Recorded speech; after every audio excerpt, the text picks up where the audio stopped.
The Mexicans came to fight at Noche UFC. Some solid performances. We'll go through the entire card. I will start from the top, go all the way down to the bottom.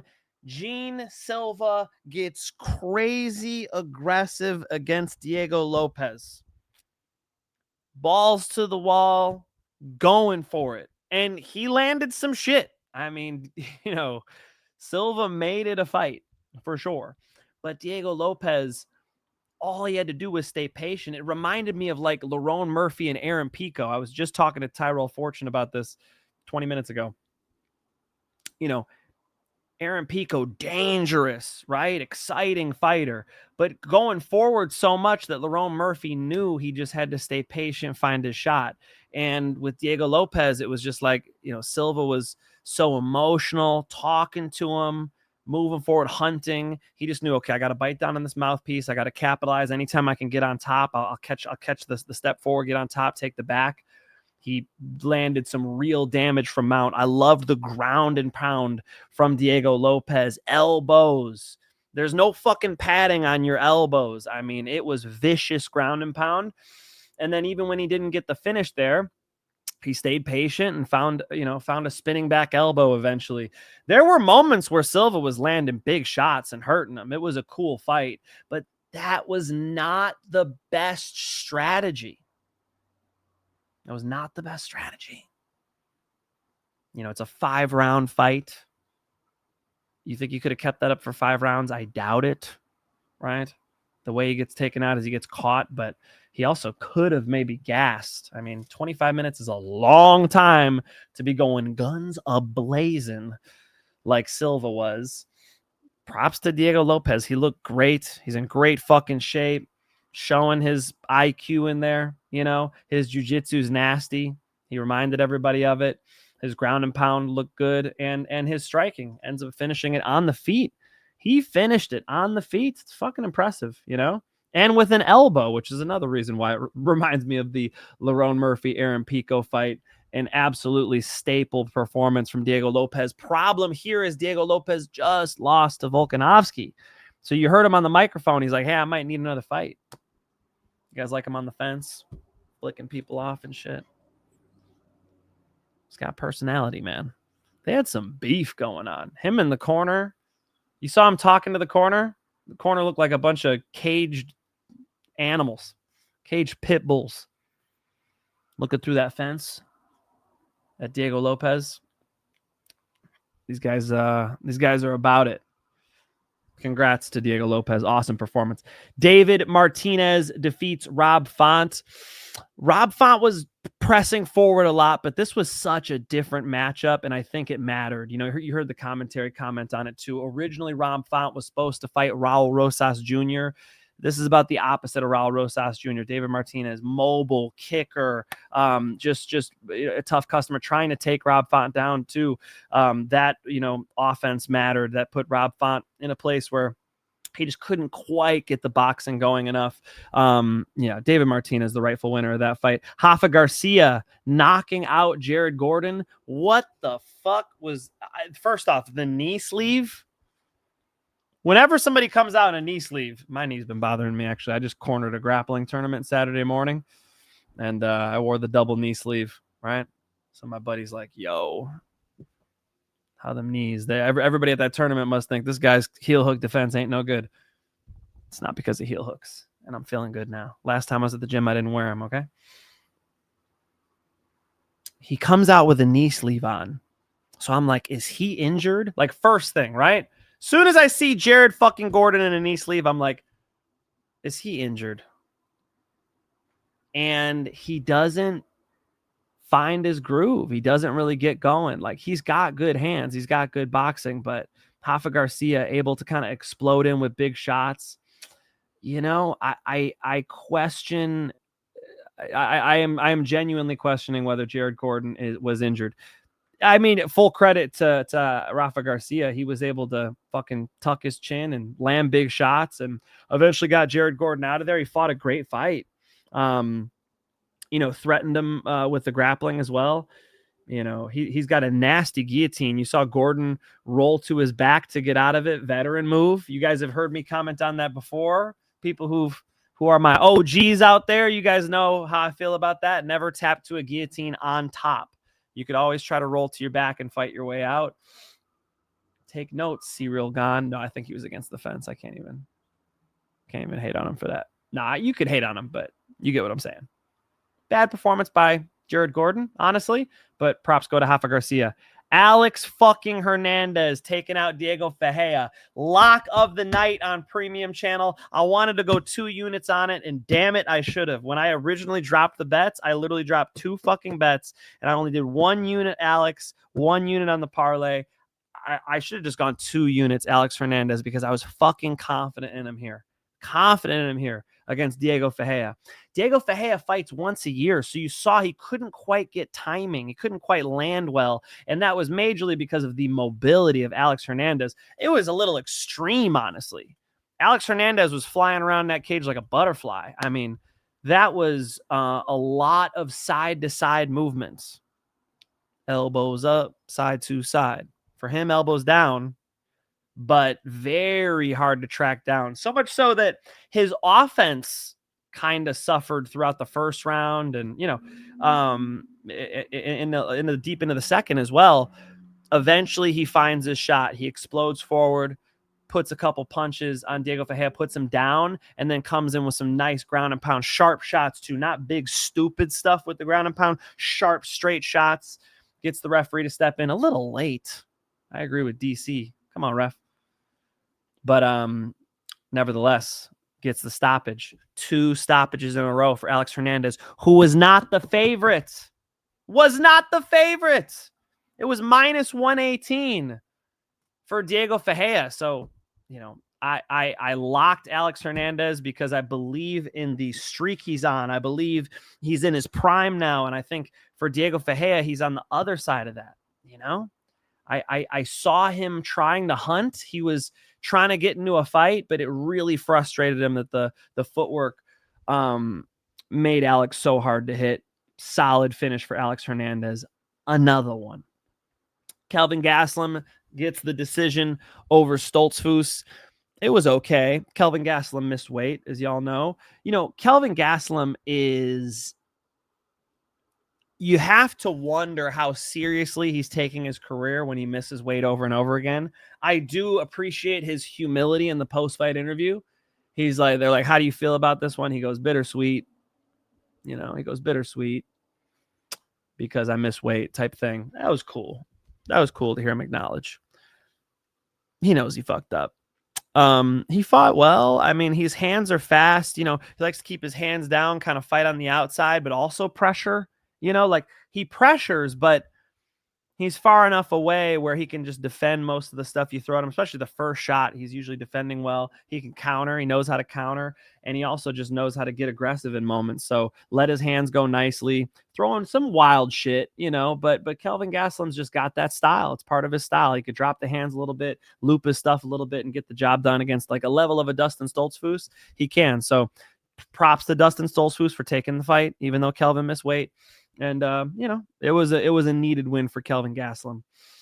Santiago Luna defeats Quang Bang Lee. Told you, motherfuckers, people locking Quang Lee, which I've done in the past against Gaston Bolanos when he was able to take Gaston Bolanos down and get him on the ground. But here, I was not feeling it with this matchup, and more so, it ended up being the striking of Santiago Luna. So shout out to Santiago Luna. I just posted a couple stuff, his last fight, highlights of his last fight, as well as the fact that he had a successful UFC debut over on the Lights Out page. I'm doing social media for Lights Out. So all of you, of course, you subscribe to the channel, you like, you comment. But also come check me out on Lights Out. I'm going to be putting content out for them. I just interviewed Tyrell Fortune today. He'll be out there. Santiago Luna fought in Lights Out. And so we made sure to post his stuff right before he fought. And fucking phenomenal performance. Really, really impressive performance against Quang Lee, who's a tough customer. Quang Lee's dangerous on the feet, explosive. He could wrestle. And Santiago Luna able to really showcase his striking, which was very impressive. Dusko Todorović smokes Jose Medina. Are you surprised? This was part of a parlay. Yeah, it's just, come on. Jose Medina's not UFC level. Do we even really need to talk about it? Like Dusko, not high caliber in the UFC per se, but Dusko is absolutely superior to, especially on the ground. His skills are far superior to a Jose Medina. You know, he's levels higher in martial arts, right? Jose Medina, tough dude for sure, but just left his neck out there for the taking. Had no business grappling with Dusko Todorović. Let's be honest, has no business in the UFC. It is what it is. Joaquim Silva defeats Puelles via split decision. It was a good fight. It was a close fight. You know, Puelles improved wrestling for sure. I liked that he was pressing the issue there. Just looked, strong as fuck, but you already know that Joaquim Silva is strong as fuck. And his takedown defense was it was there to match Puelles' improved wrestling, and the better striker, definitely was Silva. So I think I agree with the decision. Yeah, I like that Silva won that one. He probably edged out that last round with the way he finished it. But it's a fucking tough one to call. Tatiana Suarez out grapples Amanda Lemos. I should have given out the over. I had it in my on my app that I use for betting that I will not plug, because why would I do that? I was like, I'm gonna go Tati. I'm gonna go decision. Just even the over 2.5 was, I think, even odds or something close to that. It might have been plus money. And I'm like, ooh, I think that's right. Because Amanda Lemos, although she got armbarred, she's pretty fucking good on the ground too. Like, at least can stay safe. And her takedown defense is a threat, and her striking is great. Tatiana Suarez just pressing the issue with the wrestling, got back into the win column. It's exactly what she needed. I think Tatiana Suarez is going to have a great next couple performances because she got that out of the way.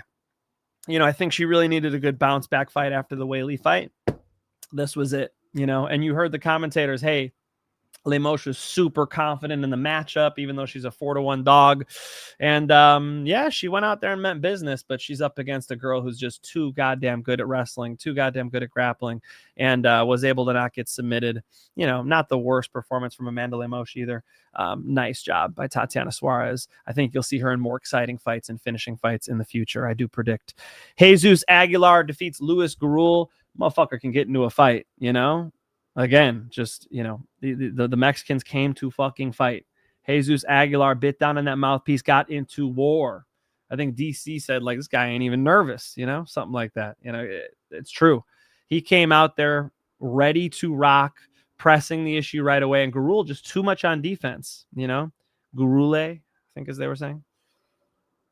Yeah, too defensive, constantly blocking, right? He's getting his calf chewed up. You got to be able to counter a guy like a Jesus Aguilar who throws himself into the fire. You have to try to burn him. You have to try to go. He did not do enough of that in that fight. Zach Reese and Cedric Dumas.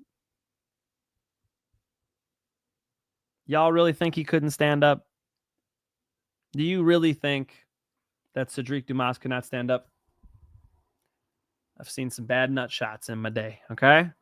Your boy's been kicked in the balls a few times, all right? I don't like to spar with a cup on, so I've paid the price. Wifey's pregnant, though, so it still works, okay? Thank goodness. But I've eaten some inside low kicks. I have. And with the Southpaw Orthodox thing, he actually ate the power leg. So, for sure, he deserves some time to regroup. It was a clean shot to the cup. That's not what I'm saying. What I'm saying is this whole I can't stand up act, I think that it was questionable. I think Dumas did not take this fight very seriously. I think he's battling with a lot of legal troubles, a lot of life issues. He probably wanted a payday. And as soon as he got fouled, I think he found a way to not continue. Sorry, that's just my raw take. I understand that could be upsetting to Cedricus. But yeah, this was not a Crow Cop moment. You guys ever see Crow Cop? His I don't want to be wrong about this. I hope I am wrong about this, but the initial aftermath was people saying his testicle went into his body when Alistair Overeem kneed him in the cup. It was an upward knee, and he got carried out on a stretcher for real. That shit, that looked like a fight-ending foul, okay? That was awful. I don't think that's what happens to Cedric Dumas, but I don't know. Okay? Maybe we'll see Cedric Dumas back in the UFC. I don't think he was going to beat Zach Reese. That was part of a parlay. I gave out Zach Reese. Goes to a no contest. Alden Coria defeats Alessandro Costa. Sometimes when I identify a 4-1, 5-1 favorite that I will not bet on, I don't think is worth it, right? I got to take that as a sign because I saw this Alden Coria guy was good, solid wrestling, solid striking. I was impressed, and Costa's been out for a while. He hadn't fought in a year or something. So, he was a very tough customer. Of course, it should be said, the fight ended via injury. I mean, it'll go down as a knockout, a TKO, 47 seconds in the third round. But Costa broke his foot, So you could just see how compromised he was. I honestly think his corner made the wrong decision. It's hard when they want their guy to win. But they made the wrong decision sending him out for that third round with the broken foot or broken toe or whatever. He could not, you saw him just wilt, it was really unfortunate to see, honestly. So let's let Costa regroup. Huge highlight for Coria, but really it'll be an out of context highlight because, you'll need to know that it was against the guy who was immobilized with an injury, right? But Alden Coria deserves credit. Rendon defeats Alice Pereira. Pereira, not Pahea. Okay, I'm trying to get my Portuguese game a little sharper. I think it's Pereira.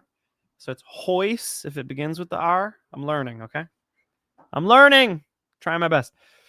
Rendon defeats Alice Pereira via split decision. I guess. Yeah, Alice Pereira was backing up a lot. Retreating. She was in retreat a lot. She started whipping her hands a little bit in that third round, but it's just too little too late. I just feel like you got to give it to Rendon because she was hunting.